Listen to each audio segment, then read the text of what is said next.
కాకరకాయ ముక్కలు మెత్తగా పేస్ట్ కొట్టుకుని పక్కన పెట్టుకోవాలి. తర్వాత ఎల్లుల్లిపాయ గుళ్ళు మిక్సీ జార్లో వేసుకుని పేస్ట్ కొట్టుకుని వేసుకోవాలి. కాకరకాయ ముక్కల పేస్ట్లో ఎల్లుల్లిపాయలు గుళ్ళు పేస్ట్ కూడా వేయాలి.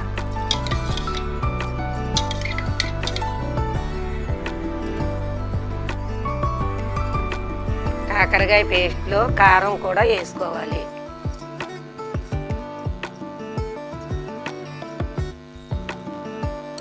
కారం ఎవరు ఎంత తింటారో అంత వేసుకోవచ్చు. మాకు సరిపడా మేము వేసుకున్నాం. సరిపడంత ఉప్పు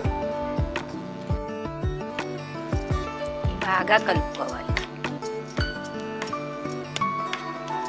మొత్తం అన్నీ కలిసేలాగా బాగా కలుపుకోవాలి.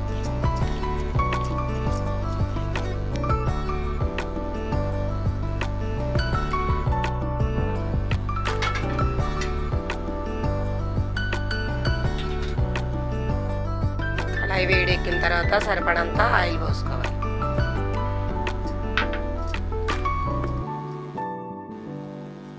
ఆయిల్ వేడెక్కిన తర్వాత ఎల్లుల్లిపాయ గుళ్ళు వేసుకోవాలి.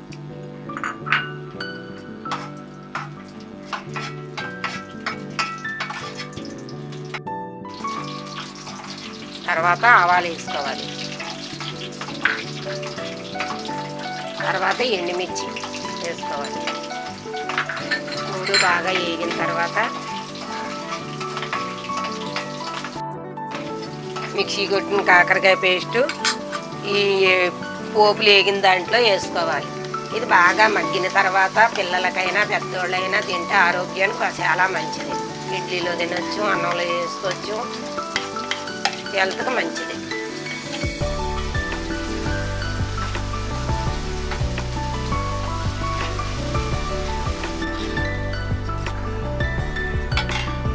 కొద్దిగా వాటర్ వేసుకోవచ్చు కడిగి. ఇలా చిమ్మిలో పెట్టుకుని స్లోగా బాగా మగ్గితే టేస్ట్ బాగుంటుంది. వేడి వేడి అన్నంలో పిల్లలకి వేసి తినిపించే ఆరోగ్యానికి మంచిది. షుగర్ ఉన్న వాళ్ళు తినవచ్చు, బీపీ ఉన్న వాళ్ళు అందరూ కూడా తింటే ఆరోగ్యానికి మంచిది. చిన్నపిల్లలకి ఏడేడు అన్నంలో వేసి తినిపిస్తే ఇడ్లీలో కానీ కఫం పోయి బాగా ఆకలి పడుతుంది.